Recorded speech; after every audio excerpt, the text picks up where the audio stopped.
quite an island, but that's, we're almost an island, and we've always been called the Island City.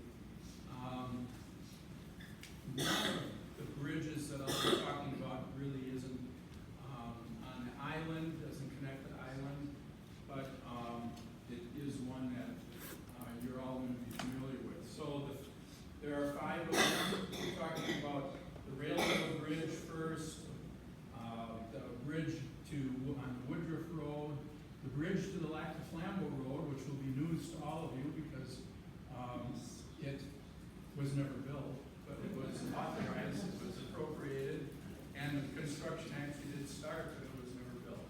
And then we've got the Thoroughfare Bridge, which there have been 5 of those. Anybody know what number bridge we're on for the Hazelhurst Bridge, which is the Highway 51 bridge, but for the first decades of the town's existence, it was called the Hazelhurst Bridge. Anybody know what number bridge we're on there? We're on bridge number 6. So, the first bridge I want to talk about is the Railroad Bridge coming into Minocqua. That, of course, was the first bridge that existed here. So the Chicago, Milwaukee, and St. Paul came up here and into town. It was built in 1887. They expected to have the railroad built into Minocqua by the fall of 1887 because, generally speaking, it was all easy construction, fairly flat and sandy soil. But one of the things that held them up was right here, the Kawagosaga Swamp. And they had a hard time crossing that. They kept trying to fill it, and the fill kept disappearing. Eventually, they had to build a trestle across it. So when they got to Minocqua in December, they built a trestle across Lake Minocqua all the way. Now that may be news to many of you because, of course, you're familiar with the Bearskin Trail there that we have now. That is not on a trestle, at least 3/4 of the distance across the lake. It's on a fill. But this is what it looked like when it first was built. It was a trestle all the way across the lake. This is from the west shore, looking at the town of Minocqua. This picture was taken in 1896, as best as I can tell. That's a zoomed-in view. The locomotive or engine house is there, and partially hidden here is the depot, which I'll have a few pictures of. This is the section house that the section men who worked for the railroad to maintain this section of the railroad, they lived there. And here, with the tall smokestack, is Minocqua's first waterworks. We had a waterworks starting in 1894, and it was located there, and of course it just pumped lake water into around town. This is another view showing the underside of that train trestle, again over on the west shore.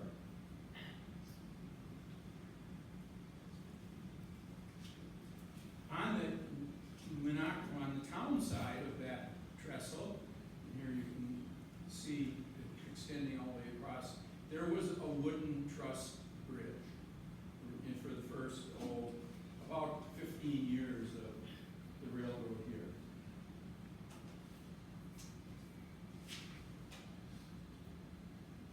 And then over in front of the northern, at the Kawagosaga Thoroughfare, there was a truss bridge too. And if you're at all familiar with boating through that thoroughfare now, you will recognize that there isn't this much trestle, that there's a fill now all the way to the bridge. And of course there isn't a wooden truss bridge there anymore. But that fill was done later, we'll talk about that. This is Cap Ray in his steamboat. Cap Ray was one of the very earliest men to come to Minocqua. He actually was here before Minocqua existed, while there was still an Indian village located where the Campanile parking lot is now. And he was here here back then and stayed. He remained here. And in his early years, he acquired from Racine a steamboat, and that was one of his occupations. He also was a painter, and he was a lumber camp cook. But in the summer, he would run this steamboat to transport people throughout the Minocqua chain. So here's the first railroad depot. Looking from the southeast, this is the east end of it. That's the depot that was built in 1888, and it burned down in the big fire of 1912. This is a look at it from the opposite side. This is the view that people would see when they're coming into Minocqua in the train.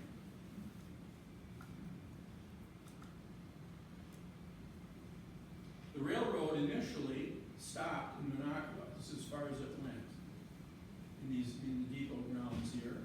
They had a bypass track and a turntable, so they could, they'd have the train stopped in front of the depot, they'd back the locomotive around, run it to the turntable, turn it around, and get it so that they could head back.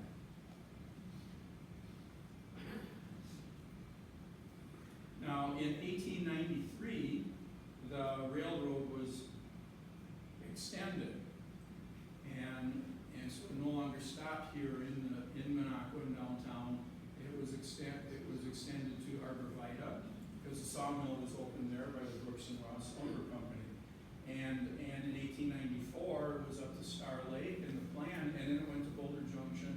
And the plan was for it to go all the way to Lake Superior, but that never happened. It went up into the UP at a stop called Blueville near Lake Ogibic, and it never went beyond that.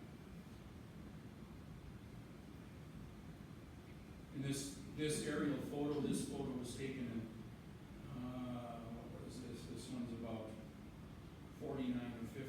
But this shows a good view of the railroad coming through Minocqua and continuing up towards Star Lake. Of course, by the time of that aerial photo, the line up to Star Lake had been abandoned. The railroad at that time stopped at Leader.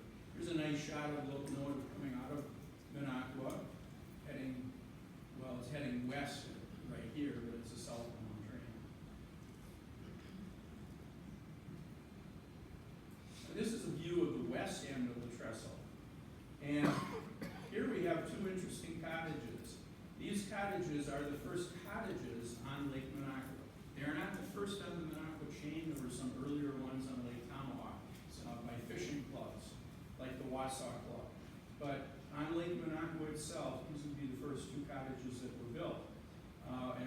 This cottage, owned by M.C. Quetmore from St. Louis, was connected to a log one-story building that was built by John Mann before the railroad was even here in the spring of 1887. And he opened a fishing resort there. And fishermen did come to the Minocqua chain from Eagle River back then initially. And because Eagle River was established in 1883, so it already existed, and there was a railroad through it at that time. So there were fishermen coming up to Eagle River, but they wanted to go to untouched lakes, and so they would go to St. Germain, Big St. Germain Lake, Trout Lake, the Minocqua chain, and fish there. And so Mann saw an opportunity to have a fishing resort here and provide lodging for those fishermen, which he did. Now that's something that I'll talk more about in the next month's talk about which features will be about the beginnings of Minocqua. But these two cottages are interesting. They were both built in 1889. They were built on land that the cottage owners didn't own. The land was water reserve land, and that affected lands all around the Minocqua chain, the Tomahawk chain, along the Tomahawk River, Wisconsin River. That's something too that is a whole different topic. But these were lands that were not open to settlement. The federal government was withholding them on the plan that dams would be built in these watersheds to control the flow of water into the Mississippi River. And that plan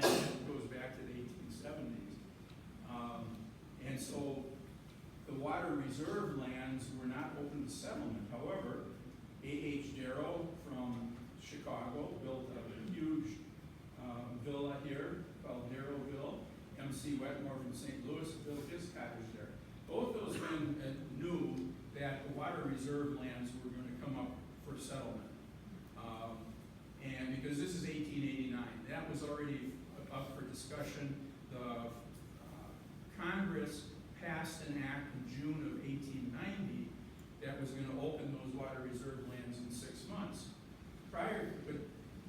So there was talk about that happening, and I'm sure that both M.C. Wetmore was the head of the National Democratic Party, and A.H. Darrow from Chicago, I'm sure they figured that the political connections would enable them to make sure that they got this property when it became available. Well, that didn't happen. It backfired on them because the legislation for the homesteading of water reserve land said anybody who has settled on that property before December 10, 1890, which was the beginning date, was ineligible to homestead.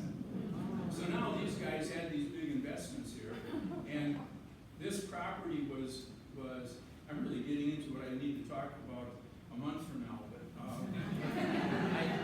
I have trouble not getting off on these tangents because there are interesting stories here. Ed Walsh, who was an early settler in Minocqua, and he actually opened one of the earliest resorts in the Minocqua area on Shishawagama Lake, on the far southwest bay of Shishawagama Lake. Ed Walsh had a resort. He opened it in, I think, 1892. So anyway, he did a homestead filing on this property and was successful. Where on properties like this, there were multiple applicants. There were settlers, there were filers, and there were contests, and he won. And when he prevailed to get the property, he then sold it, I'm sure, for a good price to Darrow and Wetmore. So their political connections didn't save them, but their money did. And so on this side, here's the Darrow villa. This was initially his family villa, and then by 1895 they opened up a resort there, and I believe this all it was for hotel rooms. There was a train stop there, and so here's where I'm getting into the train and the train tracks. There was a train stop there with a platform, so the guests of Darrowville didn't have to go all the way around the lake to get to the train depot in downtown Minocqua. There was a platform like this at the Northern, too. The Northern Resort opened in 1900. The train made a stop there for the same reason. This is a view of the Darrowville Resort from the train trestle. It's a huge boathouse. It was quite a fancy place.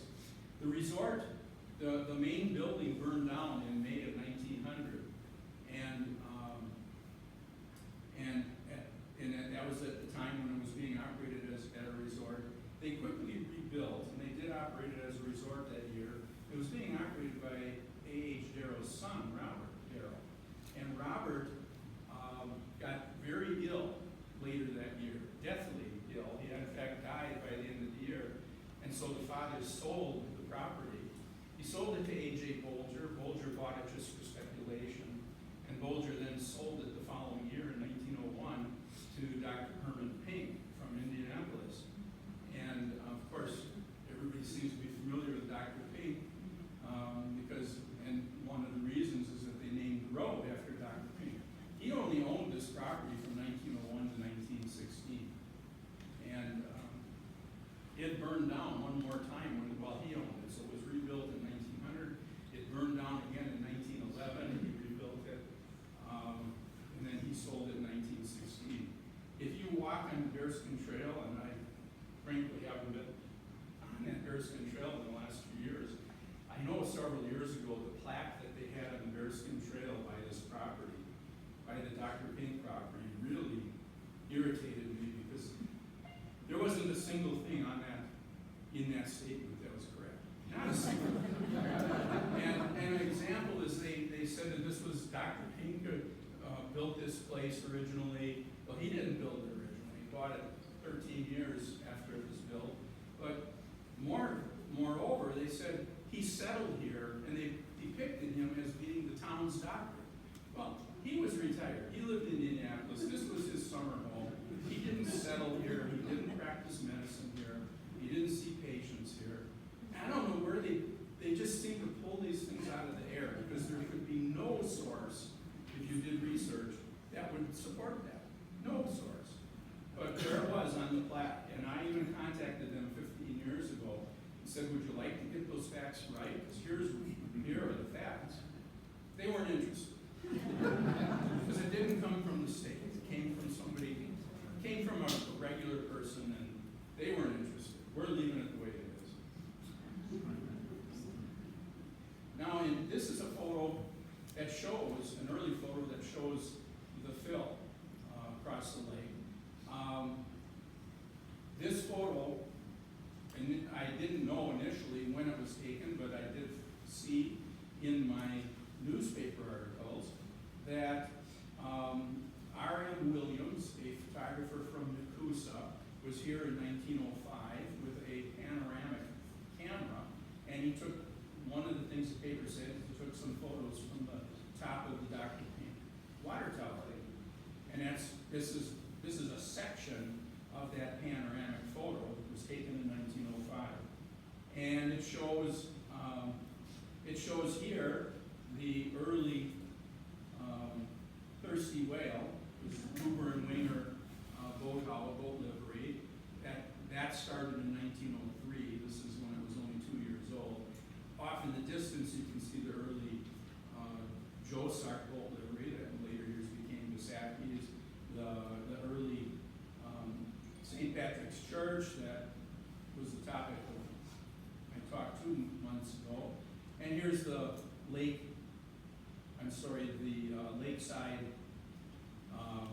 Hotel or Lakeside House, where the big fire that we're going to be talking about in August, that's where the big fire started. So I always thought from the newspaper articles that this fill was done in 1908. Well, obviously, because this photograph was taken in 1905, and it certainly was taken before 1908 because the postcard, which this photograph is on, it has a postmark of November 1907. So obviously, this was filled before 1908. Now, I thought that it was done in 1908 because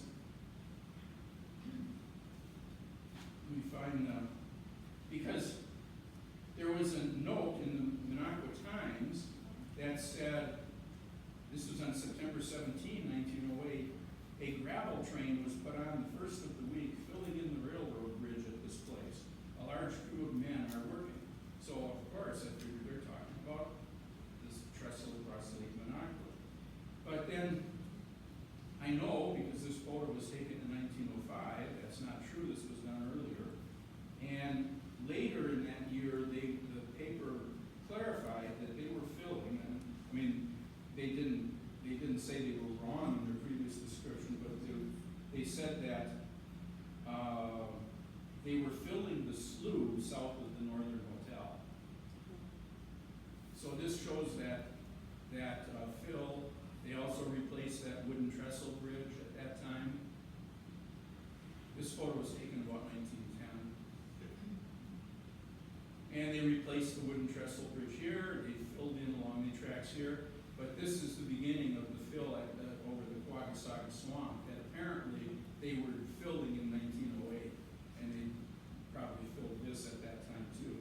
But interestingly, there isn't a single note in the paper about them filling the tracks across Lake Minocqua. Nothing was said about that. It seems like that would have been a big event. Not a thing was said. All right, so the Woodruff Road. I'm calling it the Woodruff Road because back in the early years, back before we had a highway system and numbered highways, all roads were local. And they all had local names. So this is the Hazelhurst Bridge in the early years because it connected with the Hazelhurst Road. This was the Woodruff Road because you took it to Woodruff.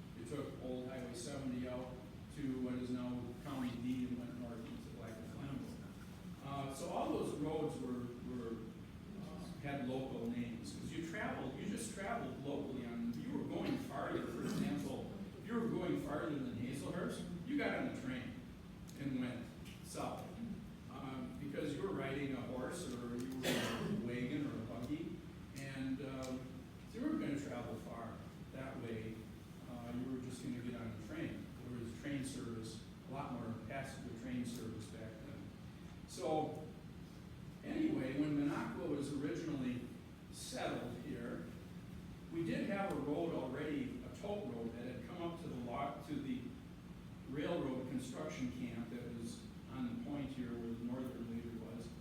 And it went across the thoroughfare, which was very easy to do because the water in the thoroughfare was probably only a foot deep. That's because when Minocqua was first settled, the lake level, Lake Minocqua, Lake Wagasaga, the levels were 5 feet lower. The Minocqua chain level, the water level of the Minocqua chain was raised 5 feet when the Minocqua Dam was built. And that dam was built in 1889, and it took a couple of years for the water level to finally get up to 5 feet, because they didn't shut off the flow entirely. They restricted the flow. They still wanted water flowing down the Tomahawk River, but it took at least 2 years, if not 3 years, to fill the lake up to its 5-foot head.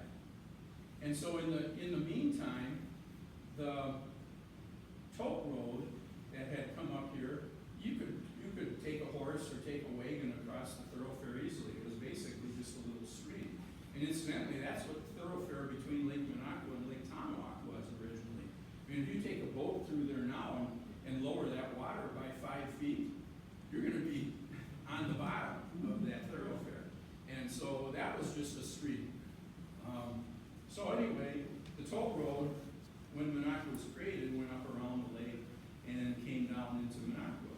So that road went across this land connection here.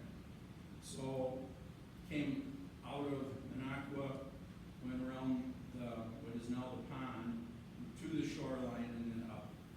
I'm not drawing that very accurately. So that's the way the road to Woodruff went. It followed that toll road to this point and then went up to Woodruff. So initially, that's the route that it had to take. Now in 1893, when the railroad extended, the railroad went that way too, and that cramped the road. Because this is all wet here. This is a swamp. We got a swamp here. There's a lot of wetland and narrow, high land. So it was difficult to have both the railroad and the Woodruff Road. So in 1897, the town decided that it would be best to cross this stretch here with a bridge to avoid going around what we now call the pond. And incidentally, the pond, in the first years of Minocqua, the pond was a marsh and a swamp. Marsh being wetland with tall grass, swamp having trees in it. So this front area was probably marshy, this rear area was a swamp. Cap Ray, who I mentioned, said that in the his early years in Minocqua, he used to go rabbit hunting where the pond is now. So anyway, by 1897, of course, the pond existed, and they decided to build a bridge across it. And that's here. Instead of going all the way around, the route around was rather, again, when you're taking a wagon or a horse or walking, I mean, people walked a lot back then. You walked from, a lot of people walked from Minocqua to Woodruff. That's a big detour. It's not like getting in a car. No, that's no problem at all. Just go around in a car. So they wanted to avoid that. So they built this bridge. This is a view of that bridge that was built in 1897. This is a bridge that not many people, if anybody, knew about when I first started doing research. Everybody knew about the fill, but they didn't know that there was a bridge there originally. And so here it is. This is a picture from looking northwest from across the pond. And you can see how the remnants of that this was a treed area before it was flooded. Here's a neater picture of that bridge from the south side of it. And when this picture when both these pictures were taken, you can see the Frank Rogers farmhouse here. Frank Rogers built that farmhouse in 1895 and started farming on the north side of the pond and along the shore of Lake Minocqua, which in those years was still called Lake Wagasaga. We didn't start calling Lake Minocqua that until the late teens, about 1920. It started to be referred to as Lake Minocqua instead of Wagasaga to differentiate the lake around the Minocqua town from the Wagasaga Lake. And it took probably 50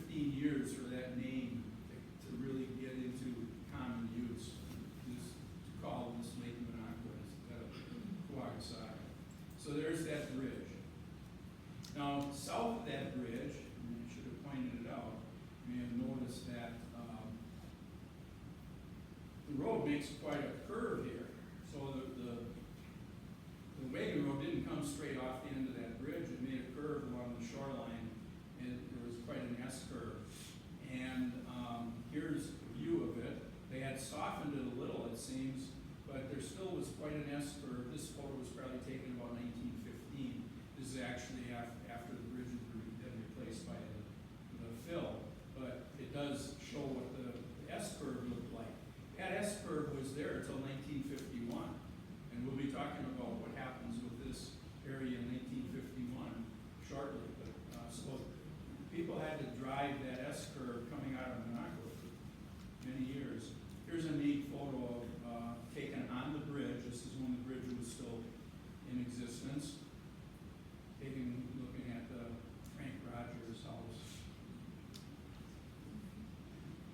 Now, in 1908, the bridge needed work. It needed to be reconstructed or replaced, and the decision was made to fill it instead, which wasn't surprising because the water isn't that deep here. Again, remember this was a marsh before the dam was built and the water level was raised 5 feet. So they decided to fill it. It was filled starting November or December of 1908 and completed in June of 1909. They stopped during the winter because of ice. The ice, when the ice got too thick and too difficult to deal with in making the fill, because they didn't want to just dump the fill on the ice. So they stopped working on it from early February till late April, and it was completed in June. And so it looked like this is probably taken in 1909. It looks pretty freshly filled.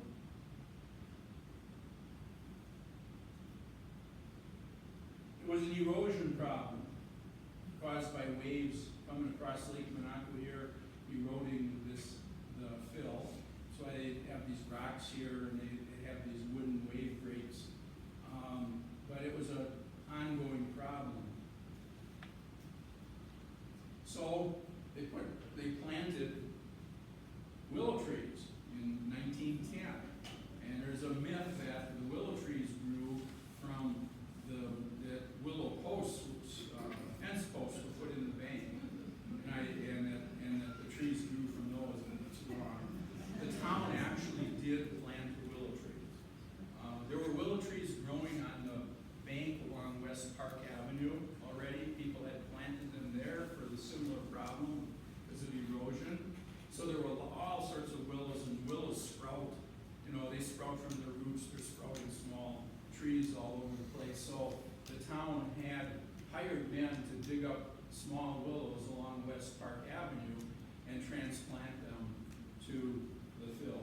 So that was done throughout the summer of 1910. This is the earliest photo that I've found. I haven't found one, first of all, of them planting the willows. There isn't one. And I haven't found one where the trees are smaller than this. Maybe Terry will come up. Terry, you can come up with a postcard where the trees are even smaller. This is probably one of your postcards. So this I'll go back to that one. The trees are pretty small here. We're looking north towards the Frank Rogers house.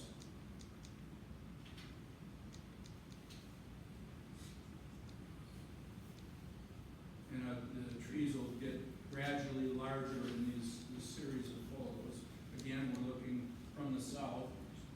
It can sometimes be difficult to tell whether you're looking to the south or to the north on the fill, because at both ends of the fill, the road curves off to your right. If you're looking like this, the road curves off to the right. If we're on the opposite end, the same thing would appear, that the road curves off to your right.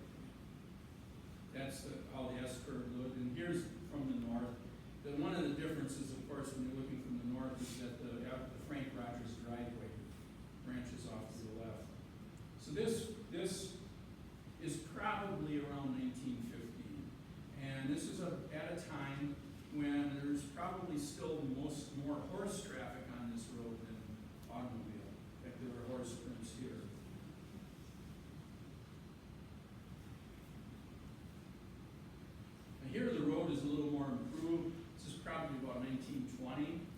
wasn't paved yet. They were making efforts they were putting gravel on it, and they were pouring oil on it. But there was no true pavement of it until about 1929. They did do a pavement between Minocqua and Woodruff on this section of road. That was even before downtown Minocqua was paved. This is after there's pavement. This is probably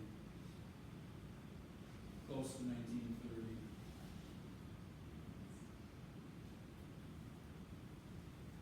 This is from the south end. The trees on the west side were always smaller than the trees on the right because there had been telephone lines always strung above those trees, and they kept trimming the trees down to avoid interference with those electric lines, the telephone lines. So the east side was allowed to grow tall, but the left side wasn't. And here's an interesting photo.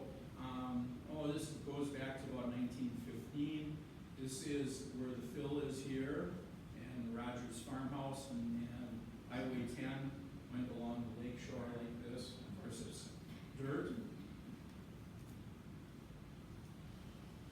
This is later. This is probably about 1940, 1935. The road is paved, probably forward. And here, you can zero in on a gas station. That was along, and this road by that time, by 1940, was designated as Highway 51. Just north of the Frank Rogers house was this gas station. 6 cents a gallon. Now looking the other way, looking off to the right, you've got the fill here with the willow trees, the trimmed trees on the front and the taller ones in the back. Here's Thompson's Boat Mart. Now, Roy and Grant Thompson were boat builders from Peshtigo. They had the Thompson boat factory there, and that was a nationally known brand of boats. And they sold boats around the country. They, in fact, had a factory in New York, too, in Portland, New York. And they started selling boats in Woodruff in 1934 in the old train depot. And they sold boats there in 34 from the old train depot. Then in 1935, they moved to Minocqua and sold from a building behind the Ford garage, behind Bassett's Ford garage. And they did that for 2 years. And then in 37, they built a showroom here for Thompson's and this boathouse. And their building is what BJ's Sport Shop is in today. Here's probably the latest photo I have. I'm guessing around 48 of the fill with the willow trees, looking north. Now in 1951, the state decided they needed to work on Highway 51 between Minocqua and Woodruff, and they certainly did. I mean, you can imagine what it would be like, what traffic jams we have if they hadn't done that. If we had been constricted to this 2-lane crossing of the fill, and it were that way today, we'd have problems. You'd have traffic jams extending for miles in both directions. So in 1951, they cut down the willow trees to make a full and easier 2-lane. I don't think that they filled either side, but I'm not certain about that. They straightened out the S-curve here. They took the road directly south to Front Street. And at that time, Highway 51 came up Oneida Street, turned right on Front Street, and intersected there, across the railroad tracks. And here in this picture in August of 51, they are just working on this right-of-way that goes past Minocqua Furniture, and it goes away, it departs from the lake shore, and it takes the route that we take today, and they worked on it. They realigned Highway 51 between Front Street in Minocqua and Town Line Road on the south edge of Woodruff. Here's a later picture that shows it done and shows the straight shot now from the end of the fill down into Minocqua. Again, this picture is taken before they changed the location, Highway 51. The Rogers house is still there. This picture is about 1960. We've got nothing built here where Savemore is. Now this picture about, frankly, 64, 65, I am not certain when Savemore built here. I've heard on Facebook somebody say it was 1964. I can't confirm that. My research at this point has only extended to 1962. So here you can see that the house has been moved. It no longer sits here, and they're bulldozing the site for Savemore. So this is about 1964, 1965. And this is a 1988 area of photos before they split the highway in downtown Minocqua, which of course many of you remember was a huge controversy. But they had already rerouted it. Instead of going up Front Street and up, it crossed and went along Torquay Park like that, which is what the southbound 51 does now. So that's the history of the fill and the bridge across that. Now that phantom bridge to the Lakeland Road, that was going to be here. And it was to avoid having to go all the way around Lake Minocqua. Now this isn't an accurate depiction. This is probably a better one to look at. Instead of having to take in those early years, going all the way around the lake, or even after the bridge was built, you have to go all the way around the lake to head west to Squirrel Lake and to Lac de Flambeau. So the thought was, let's build a bridge from Manning's Point right there. It's a short enough bridge. Could then get onto Dr. Pink Drive and up near to the Squirrel Lake Road and road to Lac de Flambeau. So the town authorized that. They, let's see, to get my dates here. They began construction of it in the winter of 1898. So that was after the 1897 bridge was built across the pond. In 1898, they started building a bridge here. They didn't work on it for very long, and they abandoned the construction. But then it was resurrected at the annual town meeting in April of 1900, and they're actually, the voters voted for an appropriation of $2,500 to complete the bridge across the lake. And strangely, nothing was ever done about that. I mean, they didn't even start construction. This shows an aerial photograph that shows where that bridge would have been. And this shows Manning Point. Manning was one of the homesteaders, this land and the land behind it. He homesteaded. It was water reserve land, and that was his original homestead building. It had it on, or maybe this was the original had this on. But that's the John Manning residence, and the bridge was going to come across there. That point, incidentally, in later years, is where Island City Point Resort was. That's the point that the bridge would have been built across to. So that was never was built, and there never was anything in the paper discussing why it wasn't built and why we had an appropriation at an annual town meeting to build the bridge, and it was never done. The bridge across the thoroughfare is the most difficult one because it's not, the history of that bridge isn't well documented. The newspaper had an article in 1962 when the current concrete bridge, the bridge that we currently use at Thoroughfare Road, down here, that's where the current bridge is.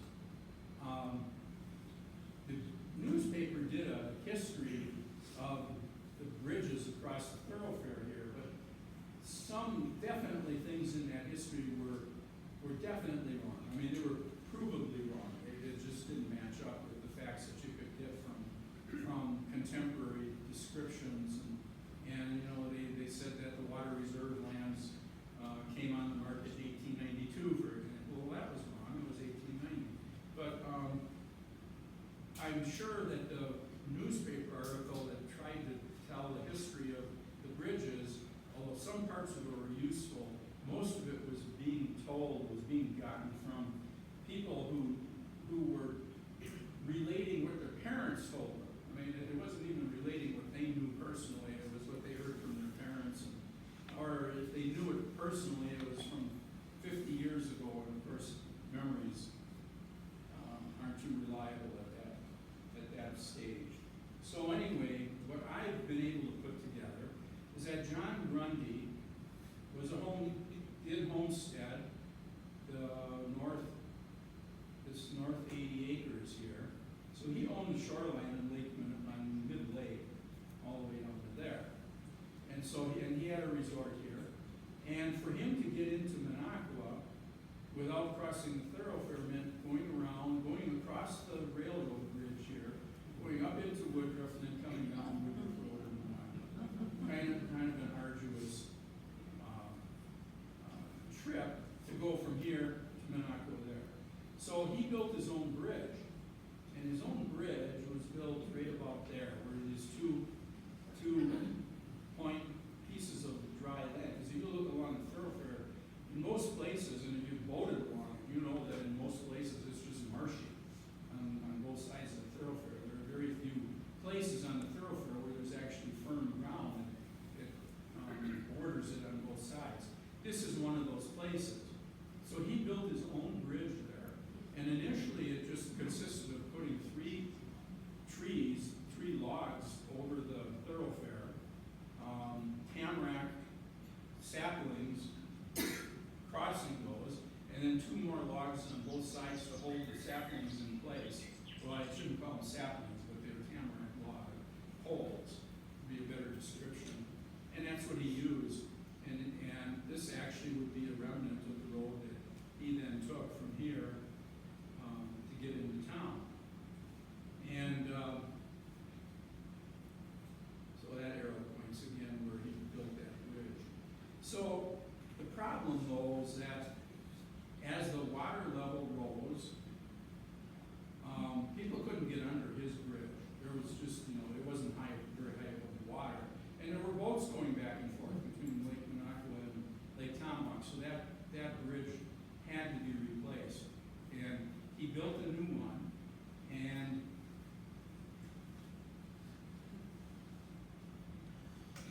his new one was somewhat like this, but it was lower. He had, I went forward so you can see what it was, what it approximately was, but he didn't raise it up this high. He had a windlass arrangement where it was kind of like a drawbridge, where a boater who came through could stop and turn a windlass that would raise the road surface so they could get their boat under. That wasn't very workable, wasn't very acceptable to boaters, and in 1904, somebody burned his bridge.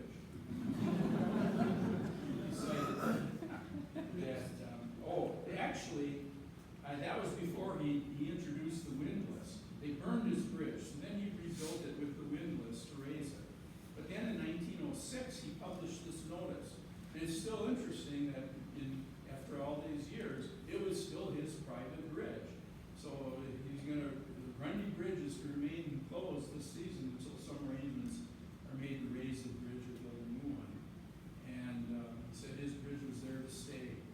And so what was going on was that he disabled the ability to raise the surface of the bridge to get boats through. So a week after he published that notice, the Minocqua Times reported this, that the town board decided to take over that bridge, and they hired Sam Smith to raise, with a force of men, to raise that bridge so that launches can get through. So I think this picture shows the result of that. They raised the bridge, they just built more of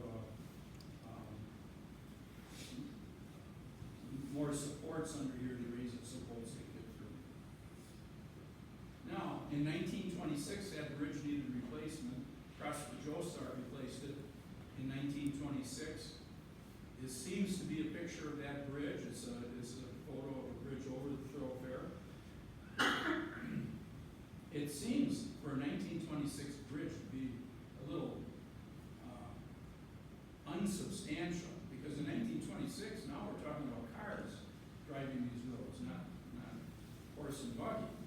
And I don't know if I'd want to drive a car over that bridge, but that's the picture. And that has to be the 1926 bridge built by Josar. So then, interestingly, the year after that, 1927, Minocqua, Woodruff, and the county decided that they wanted to build a road directly through Mid-Lake to Country Club Road. And that's what we now know as Thoroughfare Road.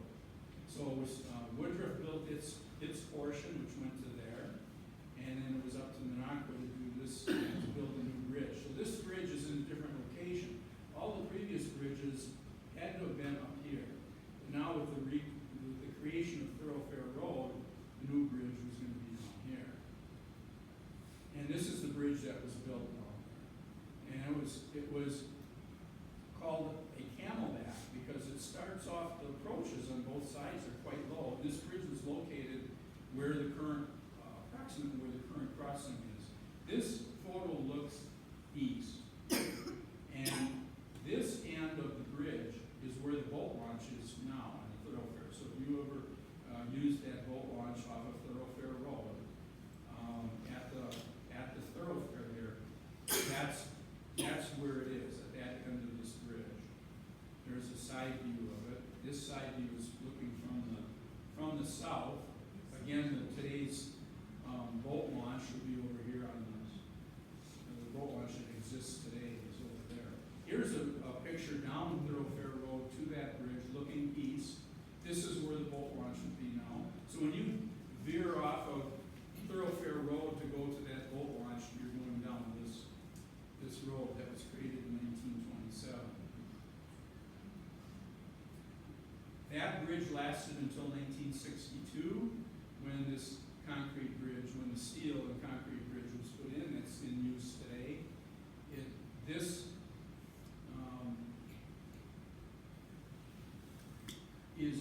was near the previous bridge.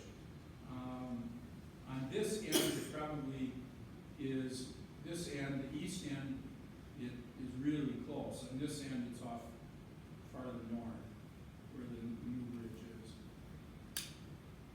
Interestingly, that previous bridge, that Camelback Bridge, was a little dangerous because when you were in a car on this side and a car on the opposite side, you couldn't see each other. The bridge wasn't really wide enough for two cars.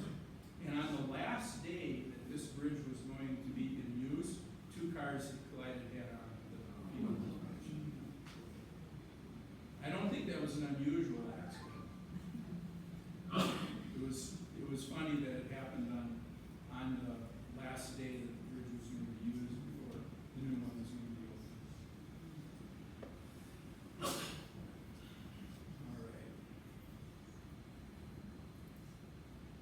Okay, so when I put these together, I wondered if I was going to get both these sections in. We have the Hazelhurst Bridge, which is, of course, the main one to talk about yet. Do you want me to talk about it, or do we put it off for another session? Go ahead. Okay.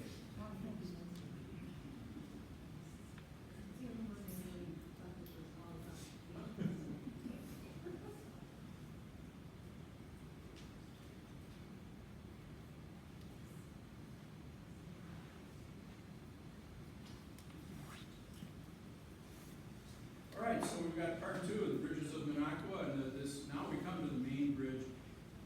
Of course, it was the second bridge that we should have talked about sequentially, but I wanted to save it for the end. It is the main bridge to talk about.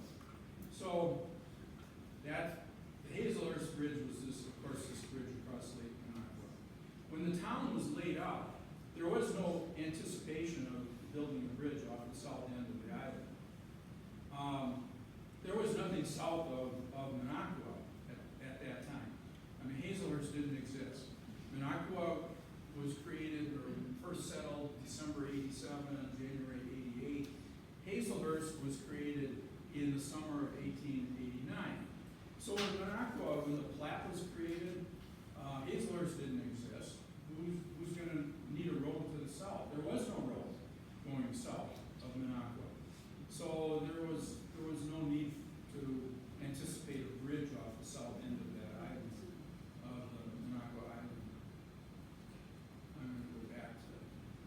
So what happened is, again, it's this water reserve thing. In December of 1890, there wasn't much going on south of Lake Minocqua until December of 1890. That was a real popular area for homesteaders because it had great pine forests just south of Minocqua. So it was in high demand. There were a lot of settlers. You've got Bolger, Schleck, Grundy, McNutt, names that you would recognize if you've lived in Minocqua any length of time.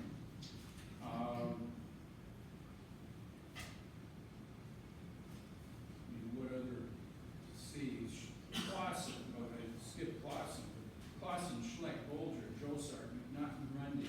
And those are names that anybody who's lived in Minocqua would be familiar with, and they were all settlers, and starting in 1890 under the water reserve lands.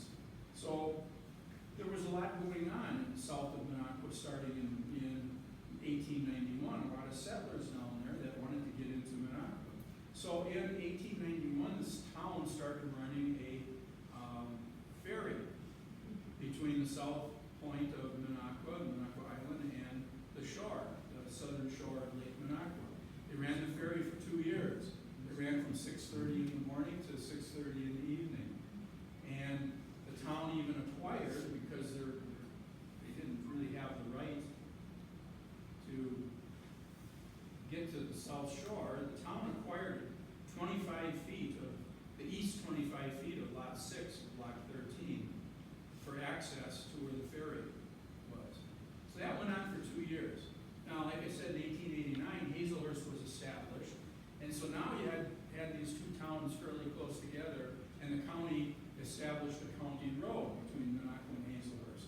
They established county roads from Rhinelander to Hazelhurst, Hazelhurst to Minocqua, Minocqua to Arborvita, and Arborvita to Eagle River. Actually, they didn't go to Arborvita with the county road, they went directly from Minocqua and Woodruff to Eagle River. So now they needed a bridge here, because this was going to be a county road. They weren't going to have a ferry on the county road. So in the winter of 1892 and 92-93, they built the bridge. This, I skipped this, it's kind of an interesting photo. This is the Clausen cabin on this is their homestead cabin. And you'll see more pictures of this, and you'll see where it is. It's on just across the bridge on the south shore of Lake Minocqua. This is told to me by the Clausen family. This is Minocqua Clausen. I'm not certain of that. I have some questions about how this all fits in, because later pictures you'll see that homestead don't really match up with this when Minocqua would have been the age she is on this photo. She was born in July of 1891. She looks to be maybe 6 years old on this photo. And so supposedly this is taken in 1897, but their homestead cabin looks way too rough to be 1897. Another thing is, the Minocqua Times did report that William Clausen, he was not known as Bill, he was always known as William. William Clausen had a pet fawn in 1891. And this picture of the homestead cabin looks more like 1891 to me, and there's the pet fawn. So who this young girl is unknown. I mean, it couldn't be Minocqua because she was born that summer. But so it's puzzling. I'm not certain what the situation there is. Here is the first bridge. This shows the south end of it. This is the Clausen cabin. Fixed, I mean, it's painted now and has an addition behind it. The date of this photo is uncertain. It probably is about 1898 or 1897. But that's supposedly about the time that picture of Minocqua Clausen standing in front of the cabin would have been taken. And obviously the cabin doesn't look like that in 1897. It looks more like this. So that's why I have questions about who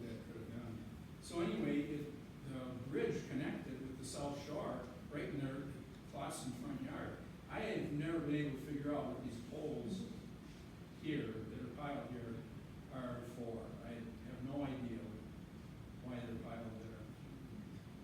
This is a photo from the Clawson Hill. This is Hazelhurst Bridge number 1. It had well, you'll see a better view of it. It had a truss span in the center. So this picture was taken in 1899 or 1900, early summer 1900.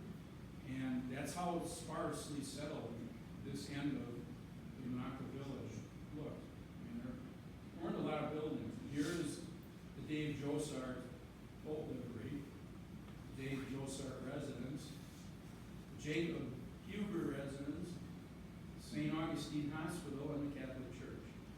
There, I mentioned to somebody that the Catholic Church, somebody here tonight, that the Catholic Church was located where nobody in Minocqua knew it was first located. Well, there it is. It was right on the corner of Milwaukee, or rather Chicago and Oneida, and built right up to Oneida Street, or the front of it. The front door was right on Oneida Street. That's where St. Patrick's Catholic Church was first located. So here's another interesting photo showing not the Hazelhurst Bridge number 1. It has this span, this truss span in the center. And this boat, the people in this boat are from the Mullane family.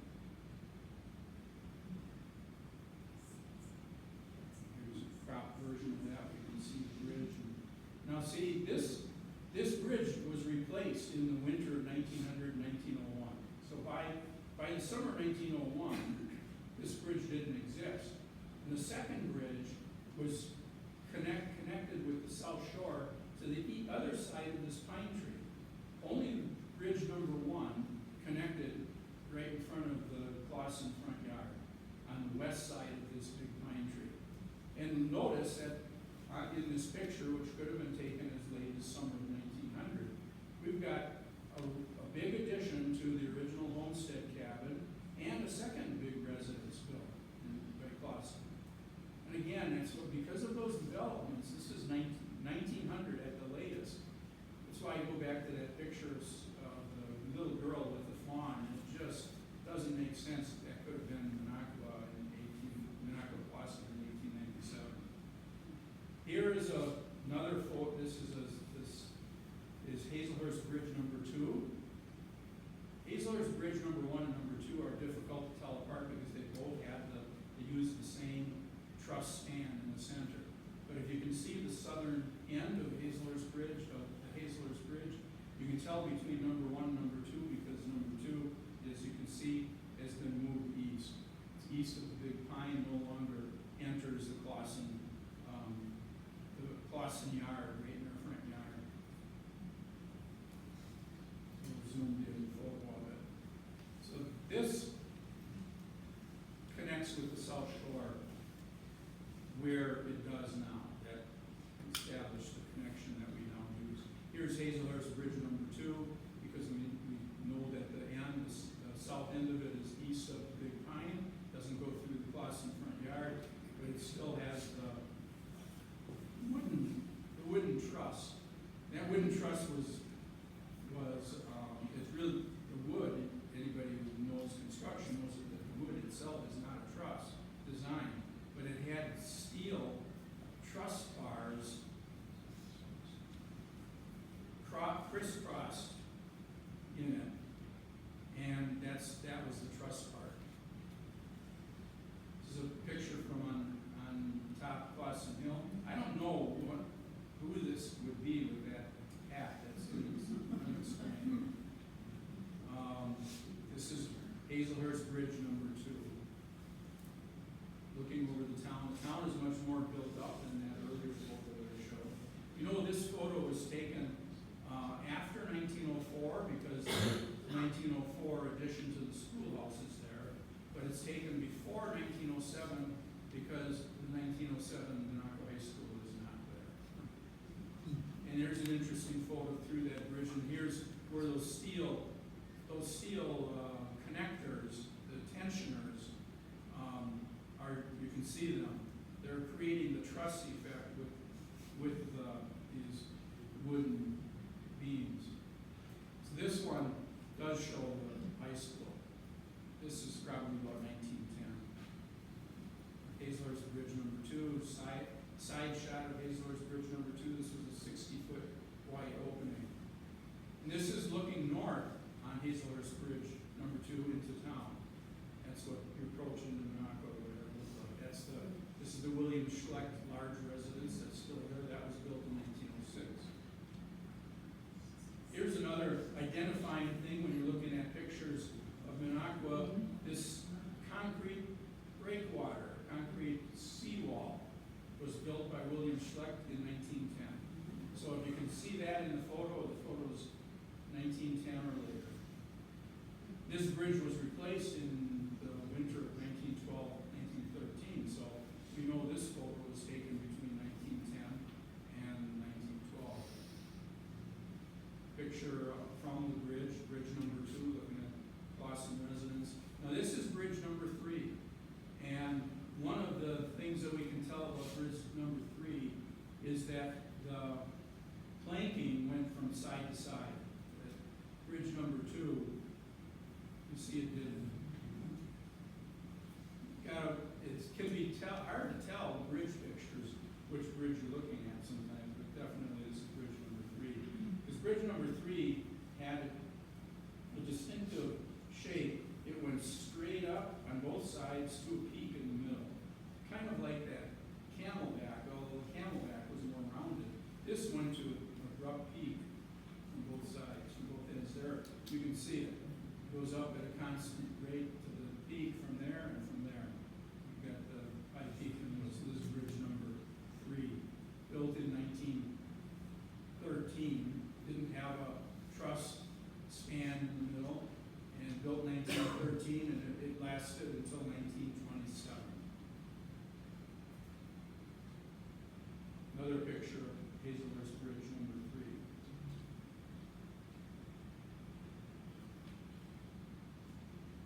This is Hazelhurst Bridge number 3.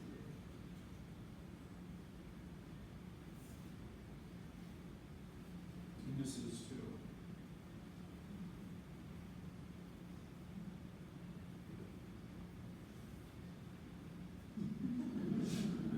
Bathing beauty in front of the Clausen residences. This is Irma Dion. Frank, some of you may have known Frank Dion. That's his mother. Taken in 1924. And that's Hazelhurst Bridge number 3 in the background. This is when Hazelhurst Bridge number 4 was being built in the winter of 26-27. And during that time, they dismantled the previous bridge, and traffic had to use the lake. There's a guy walking across the lake. So that Highway 51 traffic traveled the lake during that winter. This is the first Hazelhurst Bridge built with federal funds. Because now we're on Highway 51. The federal highway system was just established in 1926, and this highway had been State Highway 10. It's now Federal Highway 51, and this bridge was built as part of that improvement, and it was built with federal funds, or at least partly with. On the south end of that bridge right there is Dance Land. That was moved down to the lake shore about 1940 to become the yacht club. And now that building is gone. There's a neat picture of that Hazelhurst, the 1927 bridge. You still have the white pine there. This pine, it's another landmark. It got struck by lightning in 1936, and so after 1936, it's no longer there. It got shattered. This is 1927 bridge with the Catholic Church in the background. Again, 1927 bridge. Sackies.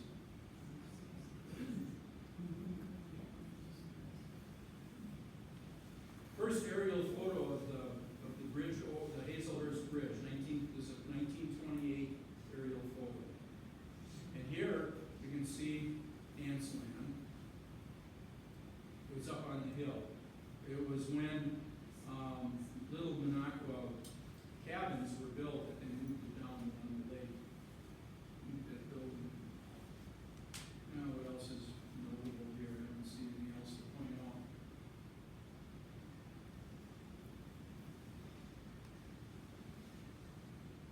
This is a 1934 aerial photo.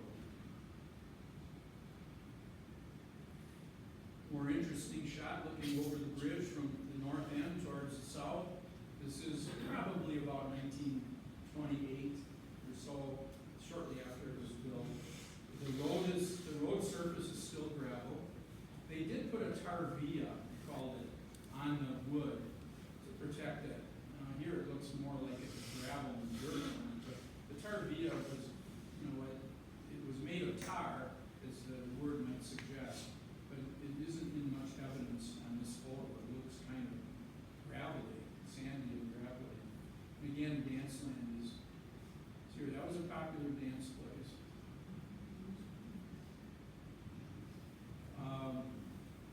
Probably a little, this would definitely be a little later, around 1932, when Highway 51 was paved here in Minocqua, and it probably prompted this picture. It's the new pavement.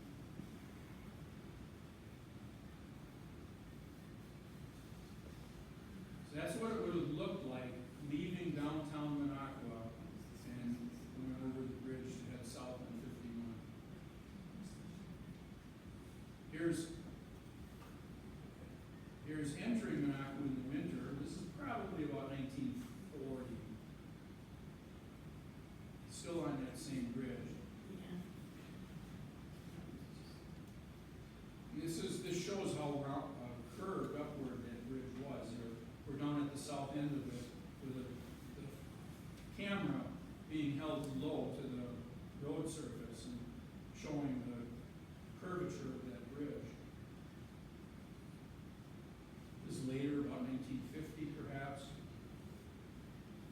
No, it would be before that, around 1940. Well, there we have another bather. That is Dick Clausen. Anybody knew him? This photo was taken in 1937. It's in front of the Clausen residence with the Hazelhurst Bridge there. Looks like there's some leftover pilings sticking out of the water from a previous bridge.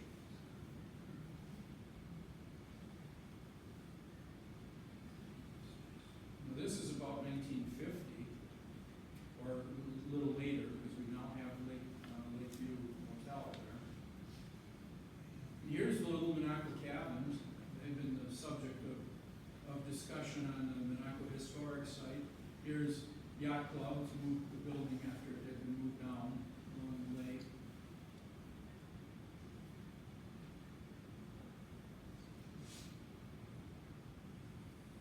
That picture was they were a little out of order here because this photo is before Lakeview Motel was built. This is Bassett's Marine. It was built in 1946 and then torn down when the Lakeview Motel was built. But so we know that this picture was taken after 46 and probably somewhere between 46 and 50. Same thing with this. That's Bassett's Marine. There were two cottages here, the McGonigal Cottage and the McCarty Cottage. Two cottages in these trees. Again, you can see. Oh, here, I noticed at some point looking at this postcard, that's the Bosaki's excursion boat called Minocqua, and they ran excursions in the Minocqua chain from Bosaki's in that boat. So here is Lakeview Motel, Schlecht's cabin.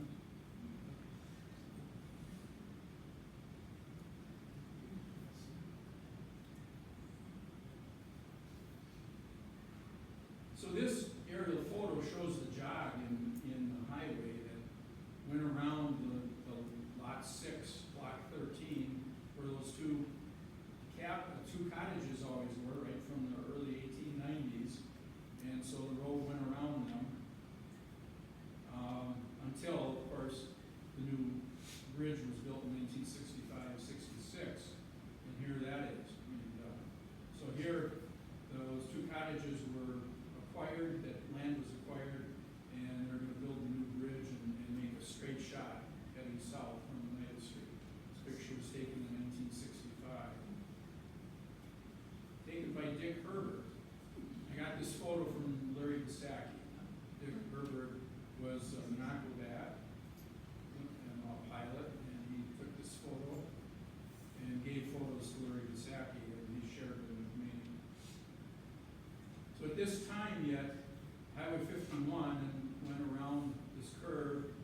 came to Front Street and turned right at Front Street. This gives you a good overview of the Lakeview Motel.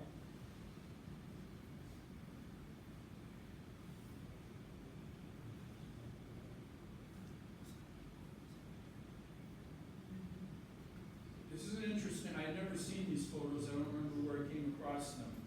I think maybe I may have gotten them from Art Dorman. This shows this is May 1966, they opened traffic on the new bridge. The old bridge is still there.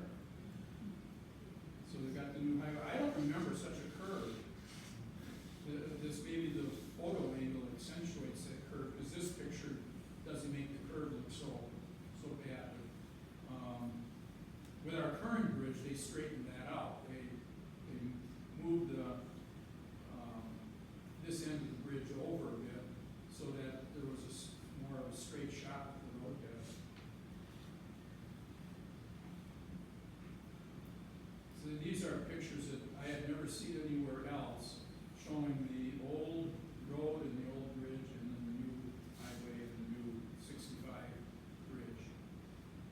So there's a fishing pier that was a remnant of the 1927 bridge. This picture was taken about 1970 from the 1965-66 bridge. And here's the finished picture, the finished 1965-66 bridge showing the straight shot into Minocqua. And this picture was taken probably shortly before, in the late 60s maybe, not too long before they repositioned 51 down off of Front Street. On this picture, it still turns on Front Street. And you've seen this picture before. This is the picture that showed the bulldozing for saving money. So that's bridge number 5. We're on bridge number 6 now. I don't have pictures of that. You all know that one. So that's it. That's the history of the bridges over Lake Minocqua.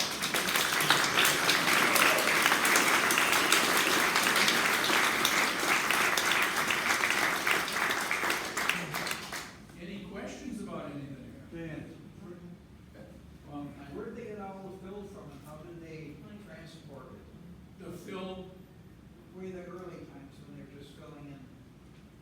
well, that was all done by horse and wagon. So it went slow. Luckily, it wasn't too deep, to make the fill on Woodruff Road. But where did they get the dirt? I don't know where they got that. Because usually there's like excavating. Yeah, I don't know where they got it, how far they had to transport it. There was a gravel pit on the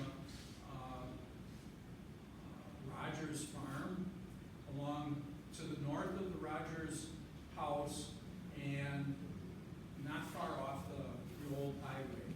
There was a gravel pit. Maybe they got some of the fill there, but I don't know if they could have gotten enough of it because it would have made a big hole. We don't have a big hole up there now. Dan, Yes. I think it was your second slide where you go through the channel by Nitschke's Resort, Onion Trestle, into Quagga. The first house on the left, which is not at the end of Doolittle Road, you can't get to it by road, you only get to it by water. Yeah. We know the people of Burdette's. Anyway, they told us about their grandparents would come up on the train would stop right there, they'd walk. Yeah, there was a walkway, a raised walkway across the swamp Yeah. on the edge of the water. And the 3 buildings, you only can see the kind of the center one, the house is to the left, but the neatest building is the long one. It would be more on the west side, was a Cocker Spaniel boarding facility. Oh, really? And the square windows are still in it. They're boarded up now, but they converted it into living quarters. So I didn't know if you knew any more about that or not. No, I'm not familiar with that. Very interesting. Yeah. When did they stop using passenger trains? When were, how long? 1958. Okay, thanks. In It was, 1970 or 71 in Woodruff. I came up on the train in 68 to Woodruff. 63, that's a Chicago. Riverview. Yes. Phil, on the west end of the trestle bridge, the train bridge coming into town, did they just fill over the existing trestle? You know, that's a good question. I don't know whether, I don't know how they would have done it with the trains, how else they would have done it other than fill over the existing trestle. Because if they're gonna start pulling out that trestle as they go along, how are the trains gonna be traveling back and forth to Minocqua? So, that's a, I've wondered about that and I've not heard any description. Terry, do you know? I don't know on that. Yes. One of the earlier slides, you had the map and the lakes. It looked like Lake Wagasaka had a different name, but It was spelled differently, yes. it was spelled. That was a weird spelling, Oh, all right. not the normal spelling. You know how like first or second bridge, what kind of tools or barges they would use to drive the islands? Well, they always built those early bridges in the winter, so they could do it on the ice. And so they did have a pile driver. It probably was steam operated, or maybe it was as slow as, having a horse pull it up and release it, and having a horse pull it up again and release it. Actually, in the 1893 and 1901 bridges, I suspect that was the way it was done. But definitely on the ice, so they could work right on the surface of the ice. Didn't they use water where they could jet the poles down the ways? Probably not those early years. I don't know what kind of jetting power they could have used. Yes. Were there a lot of bridge builders around, or where did they come from? Well, I know that the very first bridge was built by a bridge builder from Milwaukee. Second bridge, I believe, was built by a local, by Josart, Prosper Josart. The third bridge, no, the fourth bridge, the big one, the federal bridge, that was built by a bridge building firm from the UP, from Shingleton. If you snowmobile up in the UP, you might be familiar with Shingleton, and that's just like a blip on the map now, but there was a big bridge builder back then. Wasn't there a Pete Ritchie garage where Seymour is now? Back in the very early 60s, late 50s? Could be. Oh, I don't, Not certain about that. 63. And Pete lives there, right? Yes. How long did the Clausen family keep that property? How, The Clausen family, the property, how long did they keep that before it was acquired by somebody else? you mean that big one, Darrowville? Yeah, well, just on the other side of the bridge, the Clausen home. Oh, where the Clausen home is. Yes. Are there any Clausens here? I'm not sure. I would think when the Point property was acquired, that was purchased from the Clausen, at least that frontage. I mean, they didn't own that whole thing.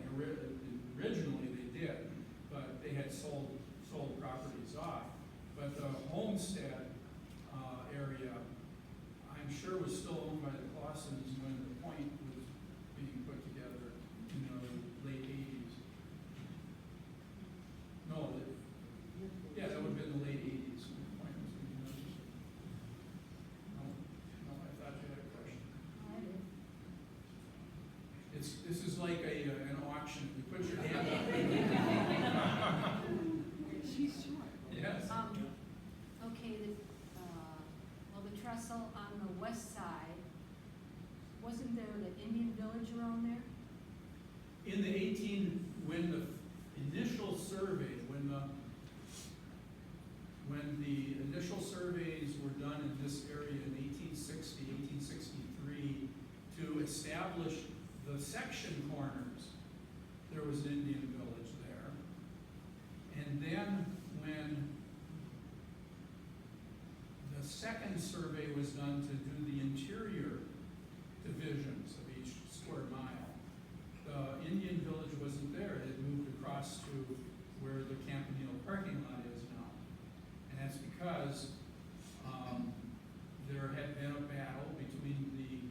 Chippewa and the Sioux in that location, across the lake. And at some point after that battle, there probably was a epidemic of some disease, and the Indians blamed it on bad spirits that were present from that Indian battle, because people got killed there in that Indian battle. So they moved their village across the lake to the Camp Indians parking lot, which was much nicer because it was paved.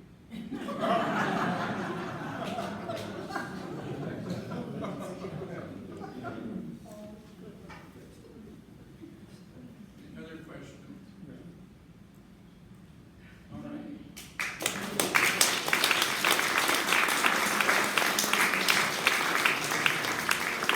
I want to point out that there's a collector's book, early times,